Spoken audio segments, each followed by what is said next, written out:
नमस्कार दोस्तों। आज एन फॉर नवोदयन की टीम रोड पर निकली है। रोड पर घूमने के लिए नहीं, बल्कि बातचीत के लिए। बातचीत ऐसी जो मनोरंजक भी होगी, ज्ञानवर्धक भी होगी और फुल ऑफ नॉस्टैल्जिया होने वाली है। आज मेरे साथ मेरे बड़े भैया, मेरे स्कूल सीनियर मेरे साथ हैं, मिस्टर संदीप नाग।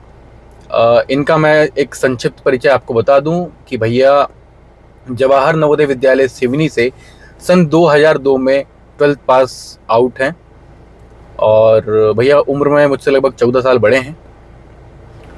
तो आज हमारा प्रयास रहेगा कि हम भैया से ये जानें कि नवोदय विद्यालय के जीवन में जो बच्चे वहाँ जीते हैं उसमें उस वक्त से और आज के समय में क्या बदलाव आए हैं, क्या चेंजेस हो रहे हैं। तो फिलहाल मैं भैया से ही पूछूंगा कि भैया, मैंने तो आपका संक्षिप्त परिचय दे दिया है, आप फेलो नवोदयंस और बाकी के देखने वालों को अपना एक संक्षिप्त परिचय दें कि आप कहाँ से हैं, किस पोस्ट पर पदस्थ हैं। नमस्कार साथियों, मैं संदीप नाग वर्तमान में एज ए सब इंस्पेक्टर कार्यरत हूं और मैं कहानी गांव का रहने वाला हूं, जो कि एक छोटा सा कस्बा है। और जानवी एसोसिएशन का मैं एक फाउंडर मेंबर भी हूं और कुछ समय तक मैंने इसी एसोसिएशन के अध्यक्ष पद पर रहते हुए इस एसोसिएशन को अपना सहयोग भी दिया है, अपना योगदान भी दिया है। और आज मैं अपने छोटे भाई राघव के साथ हूं और हम चाहते हैं कि हम पुरानी यादों को ताज़ा करें राघव भाई के साथ। और मैं अपना अनुभव और राघव भाई का अनुभव, दोनों के मिले जुले अनुभव हम साथ में आप लोगों के साथ साझा करेंगे। तो भैया, सबसे पहले जो मेन चीज़ है, जो नवोदय लाइफ की जो शुरुआत होती है, वो देखा जाए तो JNVST से होती है। बिल्कुल। आप एंट्रेंस एग्ज़ाम देते हैं और फिर एक 7 साल की ज़िंदगी आपकी बाकी दुनिया से कट के अलग जगह शुरू हो जाती है। जैसा कि आजकल हम देख रहे हैं, आज के समय में कई कोचिंग संस्थान जो हैं वो नवोदय विद्यालय की प्रवेश परीक्षा की तैयारी करवा रहे हैं। कुछ सिंगल टीचर भी जो होते हैं, जो अपने स्तर पर कोचिंग कराते हैं, तो पेरेंट्स वहाँ भी उनको अप्रोच कर रहे हैं। साथ ही कई सारी किताबें आती हैं, कंपटीशन का काफ़ी लेवल बढ़ गया है। मतलब ज़िले की 80 जो सीटें होती हैं नवोदय विद्यालय में, उसमें लगभग 3 से 4 हज़ार और कई जगह 5-5, 6-6 हज़ार लोग परीक्षा में बैठ रहे हैं बच्चे। तो आज का जो कंपटीशन है और आज का जो तरीका है, चाहे फॉर्म भरने का है या जिस तरीके से JNVST हो रहा है, उसमें और आपके समय में जब आपने नवोदय में प्रवेश लिया था, तो क्या अंतर आया है और किस तरीके की चीज़ें उस समय थी, ये आप बताएं।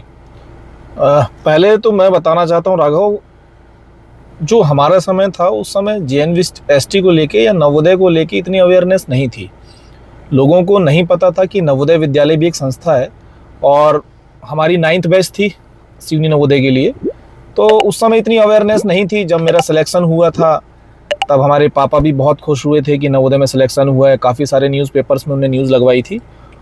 और तब का समय अलग था, अभी का समय अलग है। अब तो अवेयरनेस भी है और लोगों को पता भी चल गया है कि कितना फ़ायदा मिलता है नवोदय में पढ़ने वाले बच्चों को। और एक लोगों में विश्वास भी है कि नवोदय से पढ़े हुए जो लोग होते हैं वो नौकरी भी लग ही जाते हैं, नौकरी भी करते हैं और बिजनेस में भी, जहाँ भी वो काम करते हैं, बिजनेस करते हैं या खेती करते हैं, जहाँ भी करते हैं, अपना एक्स फैक्टर दिखाते हैं, आगे बढ़ते हैं, अपना नाम कमाते हैं। इवन इस बात से सभी लोग रिलेट कर पाएंगे कि जिस भी फील्ड में वो अभी काम कर रहे होंगे, तो वहाँ अगर वो काम कर रहे हैं तो उनका काम अलग ही दिखता है, उनका प्रभाव, उनका दबाव अलग ही दिखता है, उनका रुतबा अलग ही दिखता है। दूसरी चीज़ जो मैं अवेयरनेस की बात कर रहा हूँ, जब हमने एग्ज़ाम दिया था 1995 में, तब मेरा अंदाज है उस समय बहुत मुश्किल से 1000 लोगों ने वो एग्ज़ाम दिया होगा। लेकिन आज की कंडीशन है, जब मेरे बेटे ने एग्ज़ाम दिया था तब कोरोना का टाइम था, तो लगभग 12 से 13 हज़ार लोगों ने एग्ज़ाम दिया था सिवनी डिस्ट्रिक्ट से। और पिछले साल के आंकड़े अगर मैं बताऊं ठीक ठाक, तो लगभग 18 से 20 हज़ार लोगों ने एग्ज़ाम दिया था। तो जो नवोदय को लेकर जागरूकता है और जो कहना चाहिए कि नवोदय को लेकर जो एक मान्यता है कि नवोदय से पढ़ने वाले बच्चों को नवोदय से पढ़ने के बाद बहुत फ़ायदा मिलता है, एक बेस तैयार होता है और सेल्फ डिपेंडेंट बन जाते हैं, तो उसका विश्वास जो है अभी लोगों में, समाज में, सभी परिवारों में बढ़ता जा रहा है।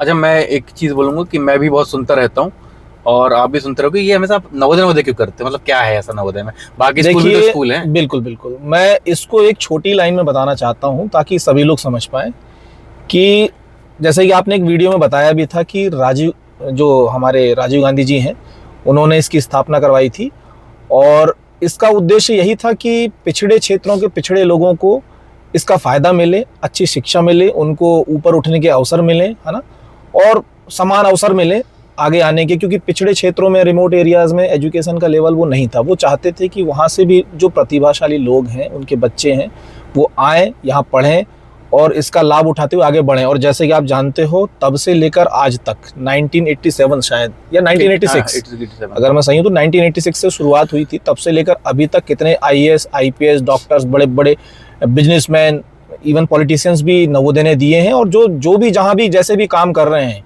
वो सभी जगह अपना नाम कमा रहे हैं और नवोदय का नाम ऊंचा कर रहे हैं। तो नवोदय का नाम मैं इसलिए बार बार लेता हूँ और नवोदय का एहसान मानता हूँ, और बाकी लोग भी मानेंगे जो नवोदय से पढ़े हुए हैं, कि अगर हम नवोदय में ना होते तो शायद इस लायक ना होते। चूंकि हम नवोदय में गए, नवोदय की वजह से हमको इतना मौका मिला, इतने अच्छे अवसर मिले, हाँ, इतना एक्सपोजर मिला, इतनी अच्छी पढ़ाई हमको मिली और हमको सारे अवसर मिले और हम ऊपर उठे। तो ये कहीं ना कहीं हम कर्जदार हैं नवोदय के। तो आप लोगों को जवाब मिल गया होगा शायद। और मैं बताऊं, मैं अभी जब से कंटेंट इन्फो नवोदय पे हमने डालना स्टार्ट किया, मतलब मैं फेस के साथ अपनी वीडियो बनाना शुरू किया मैंने, तो मुझे बहुत सारे लोगों ने कहा कि भाई नवोदय नवोदय के तुम क्या क्यों बना रहे हो, क्या कर रहे हो, मतलब लिमिटेड कम्युनिटी है, आपको ब्रांड्स कोलैब नहीं मिलेंगे और लिमिटेड नीश है, आपको ज़्यादा उस पर बनाना चाहिए। तो आप ये समझिए कि देश भर में लगभग 660 नवोदय हैं और लगभग प्रस्तावित 30 नवोदय और हैं। 681 के आसपास ये फिगर है। और इससे पहले भी जो मीन्स जितने नवोदय थे उसमें इतने बच्चे निकल चुके हैं कि पूरे भारत देश में मुझे लगता है कि सिर्फ नवोदय विद्यालय एक ऐसा विद्यालय है जिसका एलुमनाई नेटवर्क बहुत बड़ा है, बहुत बड़ा। और मैं अभी एक दो वीडियो आपने हमारे इंस्टाग्राम पेज पे देखी होगी जिसमें एलुमनाइज की तत्परता कैसे होती है, मतलब बाकी नवोदयंस के लिए, चाहे वो फाइनेंशियल हेल्प हो या कोई आकस्मिक स्वास्थ्य संबंधी समस्याएं हैं उसमें वो हेल्प करते हैं, साथ ही पे बैक टू सोसाइटी के लिए एलुमनाई काम करते हैं। तो ये ठीक ठाक है, इसलिए हम जब करते रहते हैं नवोदय नवोदय का, और शायद ये लास्ट ब्रीथ तक चलता रहेगा। तो खैर, ये तो हो गया। इसमें मैं राघव एक पॉइंट ऐड करना चाहूँगा जो तुमने कहा है। नवोदय करने का एक सबसे बड़ा कारण ये भी है कि ये सभी लोग मानते हैं, नवोदय के अलावा भी जो लोग नवोदय से नहीं पढ़े हैं वो भी इस बात को मानेंगे कि दूसरे किसी स्कूल का, किसी कॉलेज का एल्यूमनाई एसोसिएशन इतना स्ट्रांग नहीं है, ना ही इतना बड़ा नेटवर्क है, ना ही वो एक दूसरे के लिए ऐसे कभी खड़े होते हैं। आज लगभग सारे जिलों के जितने भी नवोदय हैं सभी का एक व्हाट्सएप ग्रुप बना हुआ है, फेसबुक ग्रुप बना हुआ है, इंस्टाग्राम में भी वो लोग जुड़े हुए हैं, चैनल के थ्रू जुड़े हुए हैं। कहीं से भी कोई मैसेज आता है, इवन आपके शिवपुरी नवोदय का हो या मऊ नवोदय का हो या असम के किसी नवोदय का हो, कहीं भी किसी भी ग्रुप में एक मैसेज आता है कि भाई इस नवोदय का फलाना फलाना एल्यूमनाई यहाँ पर परेशान हो रहा है, गाड़ी खराब हो गई है, सामने वाले को ब्लड चाहिए, एक मैसेज आता है और उस क्षेत्र का जो भी नवोदय वहाँ पर होता है वो फौरन मदद के लिए वहाँ पहुँच जाता है। तो मेरे हिसाब से मुझे नहीं लगता कि इतना बड़ा नेटवर्क या ऐसा कोई दूसरा एसोसिएशन या एल्यूमनाई एसोसिएशन कहीं ऐसा एक्टिव हो जो ऐसे काम करता हो। तो नवोदय करना तो बनता है। ठीक है, आप लोग समझ गए होंगे। बाकी अब ये बताइए आप कि बहुत लोगों के मन में जिज्ञासा होती है, खासकर उन अभिभावकों और बच्चों के अंदर जो अभी एडमिशन जिनका हुआ है, जो पहली बार नवोदय जा रहे होते हैं, तो उनके अंदर एक प्रश्न रहता है कि मैं सस्टेन कैसे करूँगा नवोदय के अंदर, पहली रात कैसी होगी, घर से दूर जहाँ पेरेंट्स नहीं होंगे, माँ के हाथ का खाना नहीं मिलेगा। तो आपका जो पहला रात थी, मतलब नवोदय के अंदर जो पहली रात थी, पहले हॉस्टल में सारे लोग अनजान थे, ना टीचर लोगों से भी आपने फर्स्ट टाइम मतलब मुलाकात हुई है, बाकी के 79 जो बच्चे आपके बैच के रहे होंगे उनसे आप पहली बार मिले होंगे।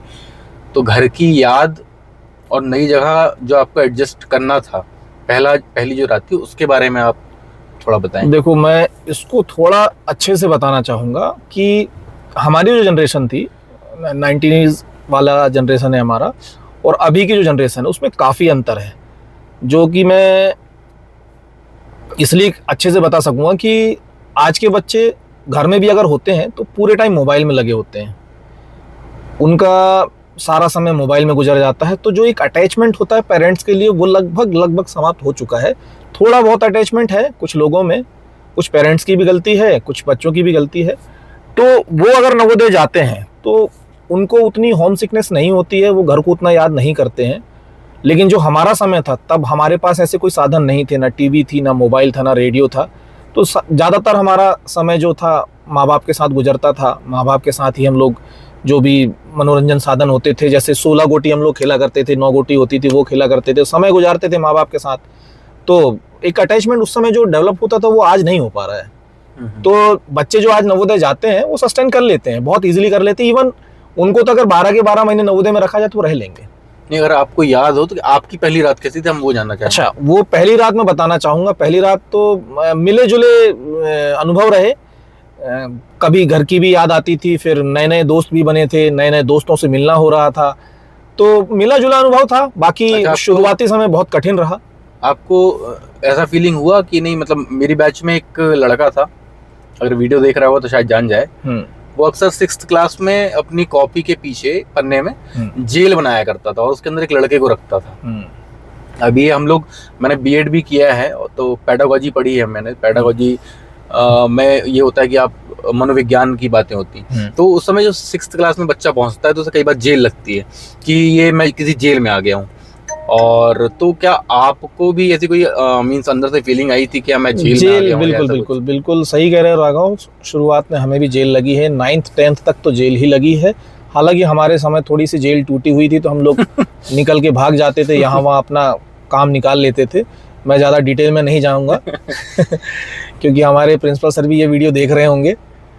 तो उस समय तो लगता था, लेकिन अब पहले से ज़्यादा जेल हो गई। लेकिन मुझे लगता है अब बच्चे इतने इन्वॉल्व हो गए हैं और उनको अब उतना सोचने का समय नहीं दिया जाता है, जो पहले एक्टिविटीज़ हमारे टाइम में कम थी। हाँ, स्केड्यूल थोड़ा सा टाइट हो गया है बच्चों का। मैं और एक प्रश्न मेरे मन में था कि हमारे बैच आते आते, मैं 2015 पास आउट हूँ और 7 या 8 में हमारा एडमिशन हुआ था नवोदय में। उस समय से कीपैड फ़ोन आ चुके थे मार्केट में और कुछ बच्चों के पास मोबाइल थे। उसमें गाना और छोटी स्क्रीन में वीडियोस और फिल्म वगैरह चलते थे। आतिफ असलम के गाने थे, हनी सिंह का दौर उस समय आया था, रैप सॉन्ग बच्चों को याद रहते थे। तो हम लोग मीन्स वो किया करते थे कि मोबाइल से काम चल जा रहा है मनोरंजन का, साथ में कुछ किताबें पढ़ते थे। चंपक आती थी, साथ में डायमंड मैगजीन आती थी, उसकी वो सुपर कमांडो ध्रुव और वो क्या नाम, नागराज समथिंग होता था उसमें। ये सब हम लोग पढ़ा करते थे। साथ ही लाइब्रेरी में जब दौड़ के पहुंचते थे तो जो अखबार का पन्ना होता था बॉलीवुड का या स्पोर्ट्स का, उसको पढ़ते थे और काट के ले जाके हॉस्टल में चिपकाया करते थे। तो आपके समय में इनसे क्या चीज़ें अलग थी, क्योंकि आपके समय मोबाइल तो था नहीं उस समय? हाँ, कुछ चीज़ें तो बिल्कुल भी नहीं थी, जैसे मोबाइल फ़ोन्स वगैरह तो नहीं थे। हम लोग के टाइम में कॉमिक्स हुआ करती थी, नॉवेल्स हुआ करते थे। चंपक जो हम लोग नवोदय की लाइब्रेरी से इशू कराया करते थे। और ज़्यादा मनोरंजन के साधन नहीं थे उस समय भी। इलेक्ट्रॉनिक गैजेट सारे बैंड थे, प्रतिबंधित थे, कोई यूज़ नहीं कर सकता था। हीटर भी बैंड था, हालांकि बहुत लोगों ने यूज़ भी किया, मार भी खाई, पकड़ाए भी हैं। और कभी कभी रात में भागकर हम लोग महावीर और नीरज थिएटर जाते थे। जो अभी देख रहे होंगे सिवनी वाले वो समझ जाएंगे, इनमें से बहुत लोग ऐसे हैं जो मेरे जैसे मार भी खाए हैं। और हम लोगों का एक उस समय जो मनोरंजन के साधन थे उसमें से एक साधन ये था कि हम लोग रात में सारे इकट्ठे होते थे हाउस की छत में और अपनी अपनी थालियाँ लेकर जाते थे। उस समय लाइट बहुत जाती थी, पावर कट होता था, तो हम लोग सारे इकट्ठे होते थे और फिर वहाँ पर हमारा गाना बजाना चलता था। घर से लाया हुआ नाश्ता सब लोग इकट्ठा होकर खाते थे और काफ़ी समय निकल जाता था। रात के 12-1 बजे तक भी जाग लेते तो उसके बाद भी सुबह 5 बजे उठकर सारी रूटीन वैसी ही चलती थी, नॉर्मल। ये पॉइंट आउट करने वाली चीज़ है कि बच्चा 12:30 बजे सो के सुबह 4:30-5 बजे उठ जा रहा है। ये सिर्फ नवोदयंस का टैलेंट है, इसको आप हाईलाइट करें। और एक सवाल भी और मेरा ये है कि कोई ऐसा शिक्षक आपके नवोदय लाइफ में 7 साल में रहा हो अगर कोई बुरा अनुभव भी रहा हो तो आप वो भी बता सकते हैं। अब बुरे बिना नाम अनुभव भी लिए। रहे हैं, नहीं मैं बिल्कुल नाम लूंगा। एक तो राघव तुम्हारे पापा जी हैं, उनसे भी मैं बहुत पिटा हूँ, और एक हमारे यादव सर थे, JN यादव जी, वो मेरे इंग्लिश टीचर थे, और तुम्हारे पापा हमारे हिंदी टीचर थे। दोनों का बहुत बड़ा रोल रहा है, दोनों को मैं बहुत मानता हूँ। दोनों ने मेरी लाइफ चेंज करने में बहुत हेल्प की है, और काफ़ी अच्छी सीख मिली है उनसे।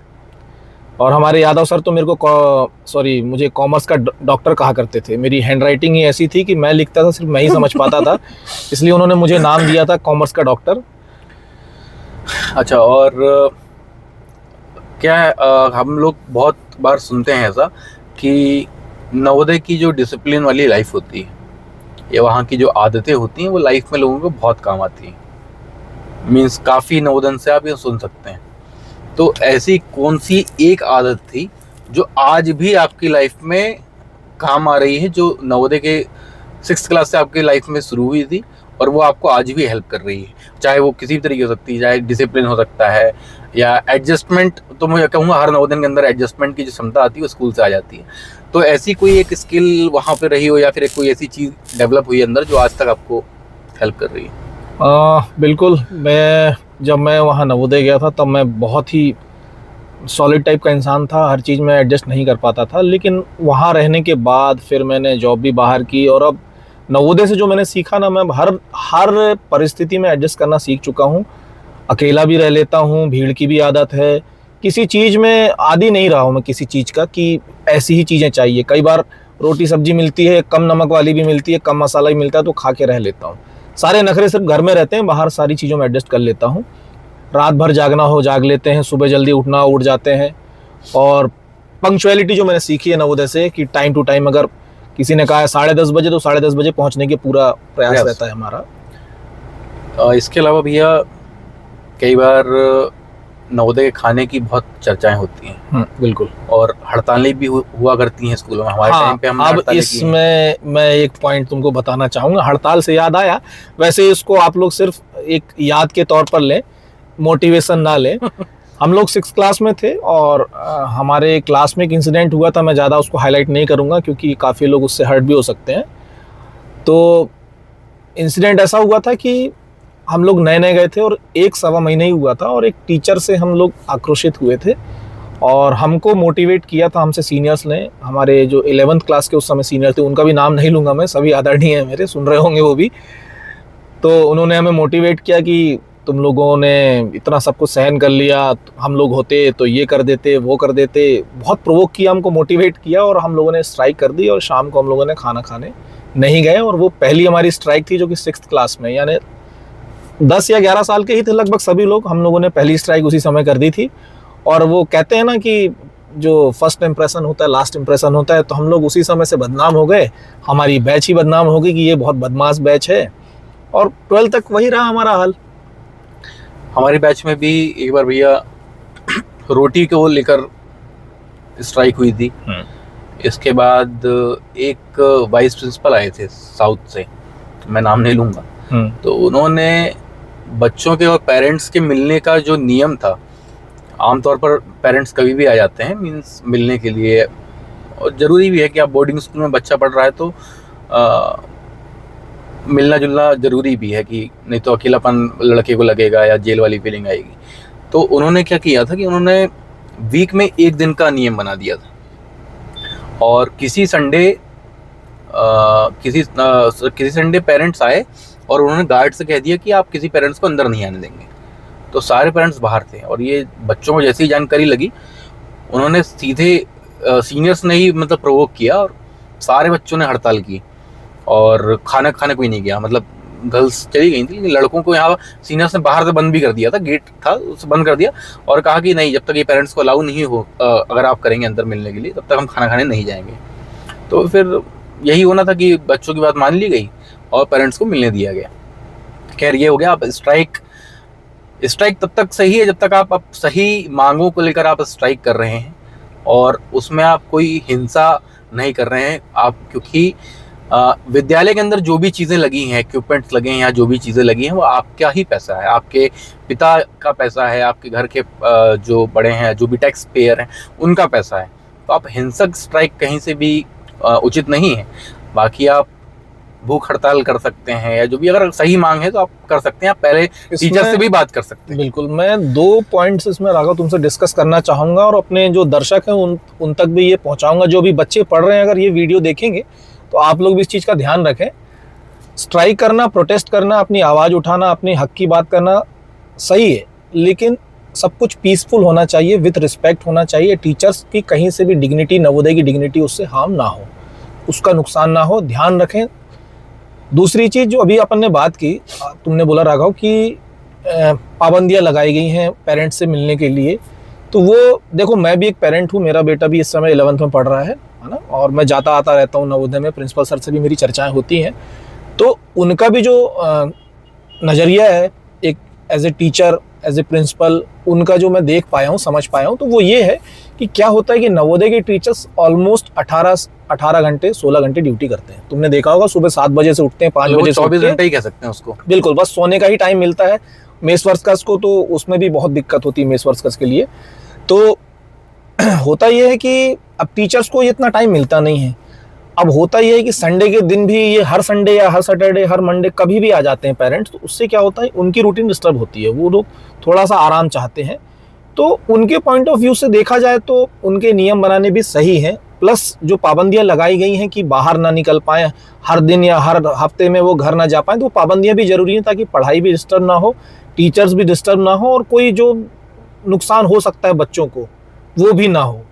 बस ये उस हिसाब से है। बाकी हक की बात है, अगर खराब खाना मिल रहा है तो अपने पेरेंट्स को बताएं, है ना। कोई ऐसी सुविधा अगर पूरी तरह नहीं मिल पा रही जो नवोदय में मिलनी चाहिए, तो उसके लिए आवाज़ उठाना सही है, पर वो पीसफुल तरीके से। दूसरी चीज़ एक और मैं बताना चाहता हूँ कि सोशल मीडिया में कुछ पेजेस बने हुए हैं, इंस्टाग्राम में, फेसबुक में, जो कि कुछ लोग अनाप शनाप लिखते हैं किसी टीचर के बारे में, किसी प्रिंसिपल के बारे में। तो मुझे ये सही नहीं लगता।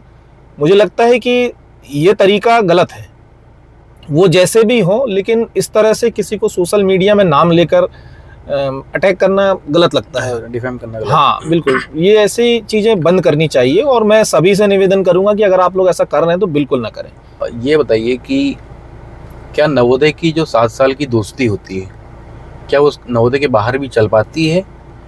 या अगर चल पाती है तो क्या आपके ऐसे दोस्त हैं जो नवोदय के टाइम से आज भी उतनी ही अहमियत रखते हैं जितनी वो स्कूल टाइम में रखते थे?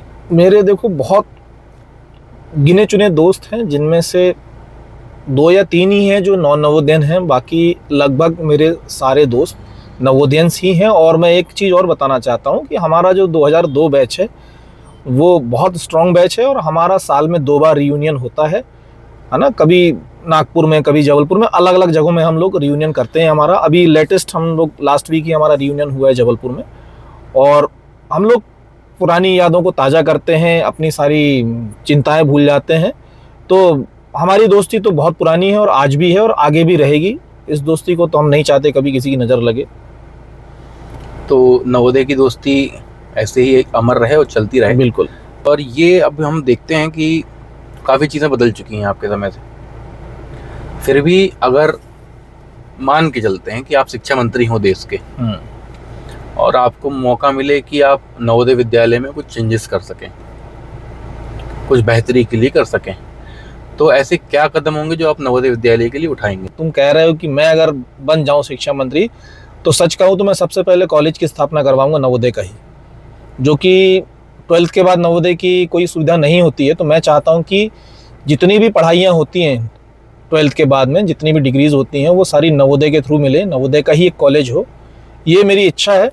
और अगर कभी मैं बना या मेरा कोई व्यक्ति बना तो मैं उसको सुझाव जरूर देना चाहूँगा। हमारे कुछ सीनियर्स अभी मौके पर मेंबर्स ऑफ पार्लियामेंट हैं, जिन्हें जानकारी ना हो एक बार गूगल कर सकते हैं। लगभग 3-4 मेंबर ऑफ पार्लियामेंट नवोदय के एक्स स्टूडेंट्स हैं। अगर हमारी वीडियो उन तक पहुंच रही है तो हमारी ये गुजारिश रहेगी कि भैया आप लोग नवोदय की बेहतरी के लिए प्रयास करें, और जिस भी तरह का सहयोग आपको चाहिए वो पूरे नवोदयंस देश भर से नवोदय की बेहतरी के लिए आपका सहयोग करेंगे। ये एक ऐसी डिमांड है जो मेरे हिसाब से नवोदयंस तो चाहेंगे ही चाहेंगे, नॉन नवोदयंस भी जरूर चाहेंगे कि नवोदय का कॉलेज हो, सबकी बेहतरी, क्योंकि शिक्षा का स्तर वहाँ पर आप भी देख चुके, हम भी देख चुके कितना हाई है। ऑलमोस्ट हम लोग हमेशा टॉप में ही रहते हैं। अच्छा, नवोदय का जो भोजन है वो काफ़ी बार मतलब टॉपिक में होता है। अभी हम हड़ताल की भी बात कर रहे थे कई बार।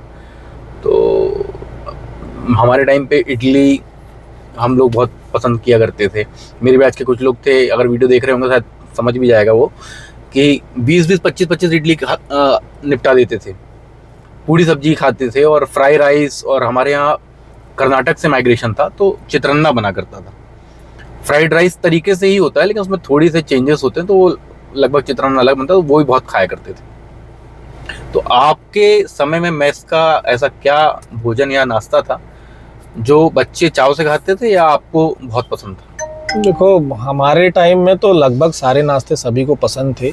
सिर्फ अगर किसी को नहीं पसंद थी तो वो एक गंदी वाली बीमारों वाली खिचड़ी जो बुधवार को मिला करती थी, और उसका भी हम लोगों ने उपाय निकाल लिया था, क्योंकि नवोदय से तो जुगाड़ तो लगा ही लेते हैं।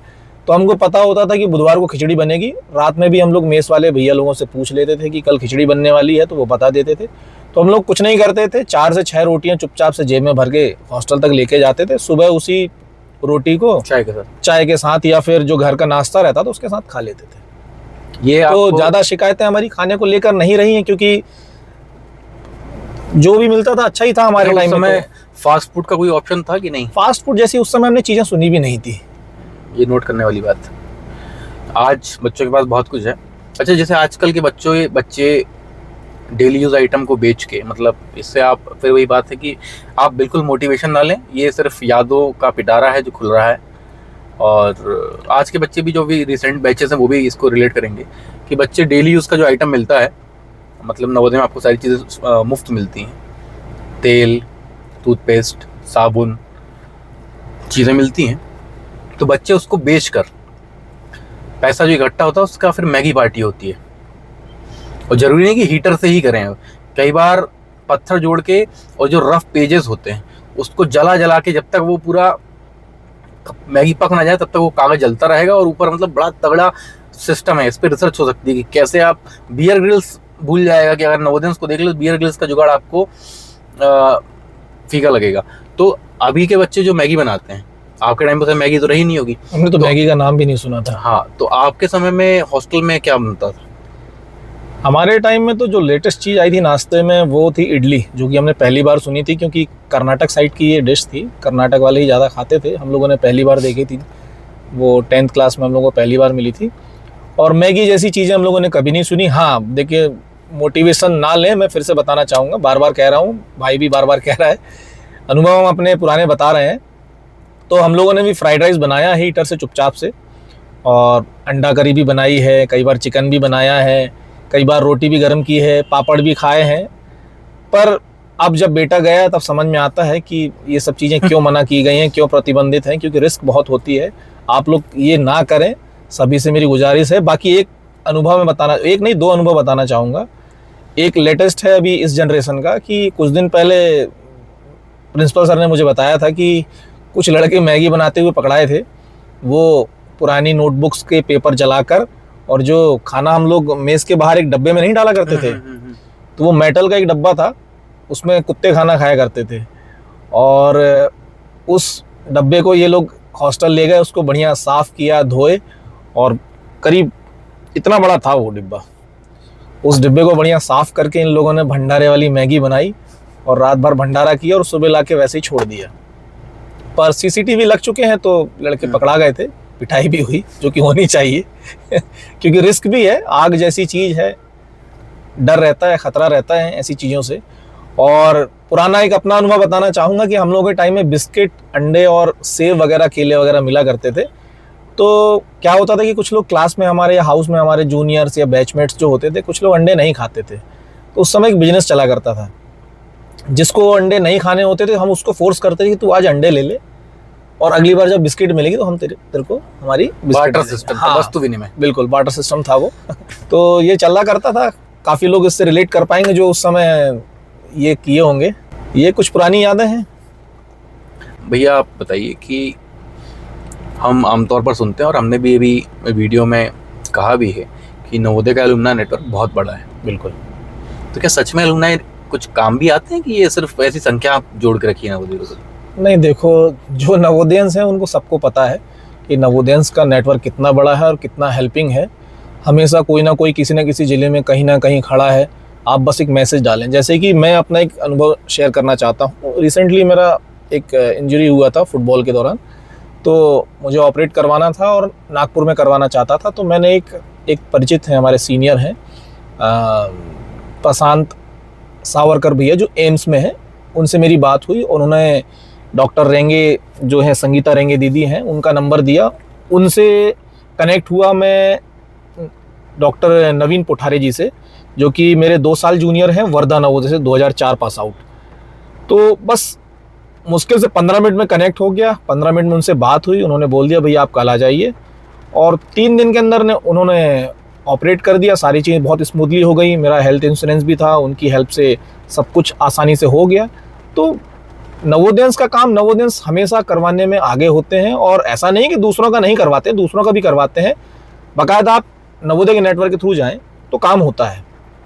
ठीक है। और बहुत आसानी से काम हो जाता है। और चाहे वो ब्लड डोनेशन की बात हो, या फाइनेंशियल हेल्प की बात हो, स्कॉलरशिप की बात हो, किसी का एडमिशन की बात हो, या कोई मेडिकल इमरजेंसी हो, तो आप सभी लोग जो नवोदयंस हैं जहाँ पर भी हैं, कोई ना कोई कहीं ना कहीं से आपकी हेल्प कर ही देता है।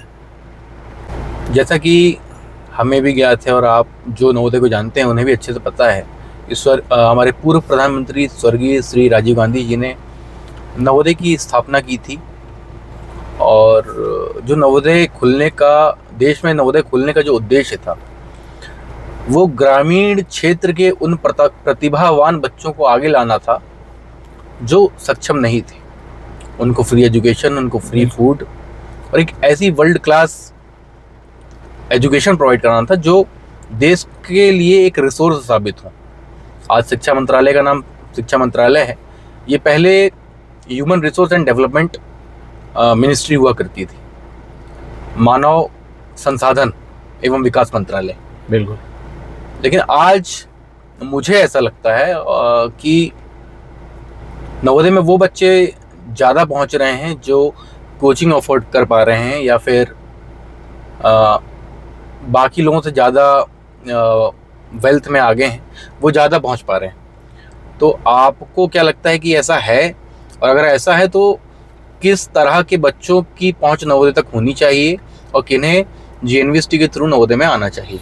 बिल्कुल राघव, मैं इसको थोड़ा सा अच्छे से बताना चाहूँगा, क्योंकि मेरे गांव में एक टीचर हैं, मैं उनके बारे में बताना चाहूँगा। मेरे गांव में एक टीचर हैं, मतलब मेरे गांव से नज़दीक में है, वो यादव सर हैं। उनका पूरा नाम मुझे याद नहीं है ठीक से, लेकिन वो अपने खर्चे से, वो गवर्नमेंट टीचर हैं, अपने ही स्कूल में स्कूल टाइमिंग के बाद 4 बजे के बाद जो बच्चे पढ़ना चाहते हैं नवोदय के लिए, पिछड़े क्षेत्रों के गरीब बच्चों को खुद बुलाकर अपने खर्चे पर उनको इवन आने जाने का किराया भी देते हैं कि तुम आओ और जाओ, लेकिन पढ़ने आओ। उनको खाने की व्यवस्था भी देते हैं, नाश्ता भी करवाते हैं, खुद से बुक्स का भी खर्चा देते हैं, बुक्स भी खरीद के देते हैं, खुद पढ़ाते हैं। और हर साल 3 से 4 बच्चों का सिलेक्शन अपने सिवनी नवोदय में होता है।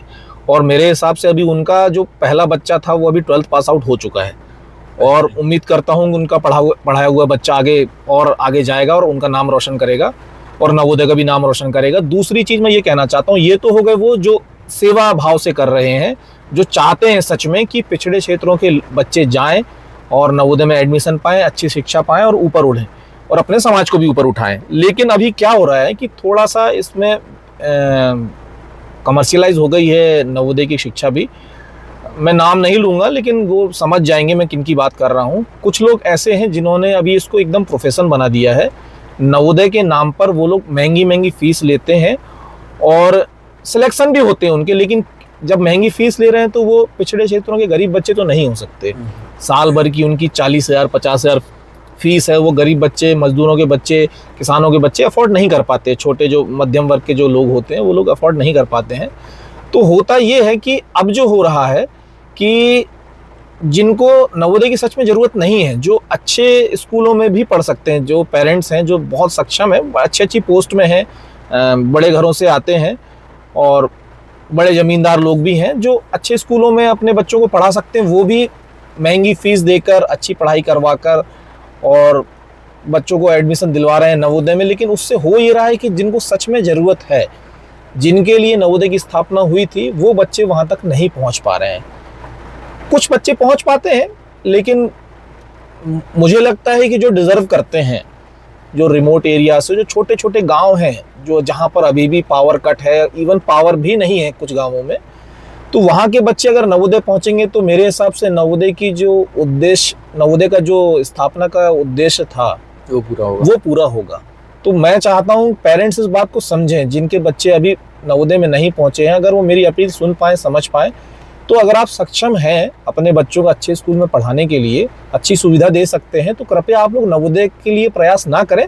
मैं आपकी भावना समझता हूँ, सभी लोग चाहते हैं अच्छी शिक्षा, लेकिन आप कहीं बाहर भी पढ़वा सकते हैं। लेकिन होता ये है कि जब आप अपने बच्चों को नवोदय में भेज देते हैं तो जो आपके बाद जो सेकंड बच्चा जो वहाँ पहुँच सकता है वो वहाँ नहीं पहुँच पाता है, जिसकी वजह से शायद उसके जो मौके होते हैं वो बंद हो जाते हैं ऊपर उठने के। तो मेरी बस ये अपील है कि अगर आप सक्षम हैं तो अपने बच्चों को नवोदय के बाहर ही पढ़ाएं, उनको मौका दें जो सच में डिजर्व करते हैं, जिसके लिए नवोदय की स्थापना हुई है। अभी की जो जनरेशन है जो नवोदय में पढ़ रही है या पढ़ने जाएगी, मान के चलते हैं जो अभी 6th में एडमिशन लेने वाला है, उसके लिए आपका क्या मैसेज रहेगा कि वो अगले 7 साल किस तरीके से जिए, कैसे नवोदय की जो रिसोर्सेज हैं उसका यूज़ करे, उसे किस बातों का ध्यान रखना चाहिए, तो आपका उसके लिए क्या संदेश रहेगा? मेरा तो सभी से यही संदेश है कि भाई नवोदयंस हैं आप, 20,000 बच्चों से लड़के आप पहुँचे हैं वहाँ तक 80 बच्चों में, तो आप वैसे ही टॉप 80 में हैं, तो बस उस मौके का फ़ायदा उठाएं, क्योंकि नवोदय में सिलेक्शन होना आसान नहीं है, क्योंकि यहाँ कोई जुगाड़ से नहीं पहुँच सकता। किसी नेता नगरी का जुगाड़ लगा के, सिस्टम में कोई लूप होल निकाल के कोई नहीं पहुँच सकता, ना कोई वहाँ पे कोटा होता है। आप एग्ज़ाम फाइट करके पहुँचे हैं, आप में वो पोटेंशियल है, आप उस लायक हैं कि 80 बच्चों में आपका सिलेक्शन हुआ है। तो जो आपको मौका मिला है उसका पूरा फ़ायदा उठाएं, अच्छे से पढ़ाई करें, मन लगा के पढ़ाई करें, खूब खेलें, जितने भी मौके मिलते हैं ऊपर उठने के सारे लें और आगे बढ़ें, और भविष्य जो आप बनना चाहते हैं वो बने। तो आज की बातचीत हम यहीं समाप्त करेंगे, और आपसे अगर आपको ये इंटरव्यू पसंद आया है तो कमेंट्स में जय नवोदय ज़रूर लिखें। साथ ही अगर आपने किसी भी पुरानी याद से अपने आप को रिलेट किया है तो आप अपनी यादें भी ज़रूर कमेंट में लिखें। वीडियो को लाइक करें, चैनल को सब्सक्राइब करें, साथ ही इस वीडियो को हर नवोदयन तक पहुंचाएं।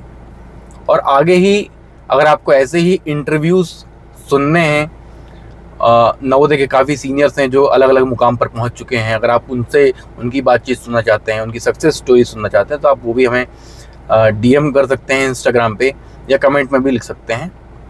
तो अभी के लिए नमस्कार, जय हिंद, जय नवोदय।